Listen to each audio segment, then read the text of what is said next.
നമസ്കാരം.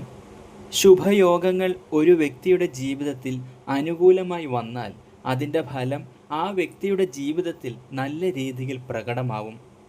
അതായത് ഭാഗ്യ തടസ്സം മാറി ഭാഗ്യം അനുകൂലമാവുമെന്നർത്ഥം. അതുപോലെ ഒരു യോഗം ഇപ്പോൾ ചില നക്ഷത്രക്കാരെ തേടി വന്നിരിക്കുന്നു. ഇന്ന് ഓഗസ്റ്റ് 18 ചന്ദ്രൻ്റെ സ്ഥാനവും അതുപോലെ ശിവഭഗവാന്റെ അനുഗ്രഹം കൂടെ കണക്കിലാക്കുമ്പോൾ തിഗ്രഹി യോഗം രൂപപ്പെടുന്നു. ശിവഭഗവാന്റെ അനുഗ്രഹം കൂടെ വന്നു ചേരുന്നതിനാൽ ഈ യോഗം അത്ര നിസ്സാരമല്ല.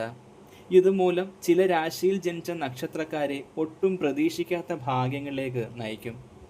ഇനി നടക്കില്ല എന്ന് കരുതിയ പല കാര്യങ്ങളും നടന്നു കിട്ടാൻ യോഗം കാണുന്നു.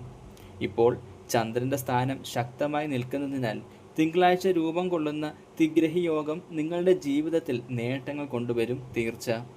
എല്ലാവരും ഓം നമഃശിവായ എന്നൊന്ന് കമൻറ്റ് രേഖപ്പെടുത്താൻ മറക്കരുത്. നക്ഷത്രങ്ങൾ: മേടം, അശ്വതി ഭരണി കാർത്തിക, മിഥുനം, മകയിരം തിരുവാതിര പുണർദം, കന്നി, ഉത്രം അത്തം ചിത്തിര, മീനം, പൂരുരുട്ടാതി ഉത്രട്ടാതി രേവതി.